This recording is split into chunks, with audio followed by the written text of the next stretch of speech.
Welcome to Motorbike Munch, where I munch on my motorbike. Tonight, I was making a full English breakfast for dinner. So first on the agenda, kidnap some of these chickens' babies, so I could fry them up in the pan and make them watch. Back in the kitchen, first things first, get the meat that cooks slower right onto the grill as soon as possible. Starting off with a couple of pig schlongs, then adding their skin later. See you later, you girthy bastards. Now it's time to sort the vegetables. I was going to finally chop some mushrooms, slap them into a pan on high heat, and let them sizzle in some olive oil. I was going to need them nice and gooey for the plans I had for these little fungi. Get a massive head of garlic, get the 2 biggest cloves you can find, grind those little shits straight on top of the mushrooms, and for flavour, add a bit of Worcester sauce, because what's more English than a name Americans can't pronounce? Worcestershire sauce. Now it's time to get a nice beef tomato, chop it down the middle the wrong way by accident, get a pan full of sizzling butter, let them simmer. While you're doing that, bang your bacon in, and you should have a nice toasted tomato. Slap on a bit of pepper, get your sausages out that now look like a burn victim's choke, slap the tomatoes right next to them for a bit of company, get your beans in some butter, add chili flakes, a bit of Old Bay, and of course some salt and pepper. And now you've got some seasoned beans. Fuck yeah. Once those beans are done, bacon will be nice and crispy, slap that on your filthy little plate. And now it's time to cook up these eggs that were so fresh I could still smell the chicken's anus on the shelf.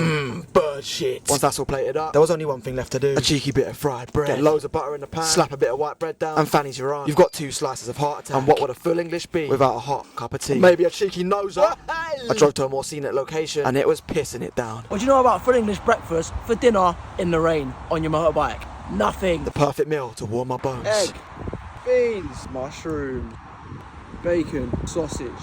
Can't forget the brown sauce, though. My first order of business, I made a little fried bread hot dog out of all the ingredients. And although the cholesterol levels were high, I was fucking high on life. I'm gonna get fat. That is so fucking good. The crispy bread was bursting with butter, the spicy beans, and extra garlicky mushrooms laid a beautiful foundation for all that meat and egg. Fried tomato. Now it's time to try this juicy little tart. The surface encrusted with that layer of mixed peppercorns, sealed in all those tomatoey juices that just burst open once it was penetrated by the teeth. Now it's time for another meat mashup, but this time it was extra gooey, layered with those runny, smoky beans and that gooey, garlicky gang of mushrooms, forming a paste that practically glued the meat to that fried bread. The flavours just burst in your mouth like a couple of monks' love eggs. Now it's time for that final tomato. I topped it with a thick layer of those beans and the mushrooms, and oh my god, what a combo. It was sweet, earthy, juicy, girthy. If this isn't England, I don't know what is. I slurped up the remaining scraps and had one last trick up my sleeve to warm my gassy belly in this treacherous weather. And now for a beautiful English tea. Look at the fucking steam coming off that. Look at that.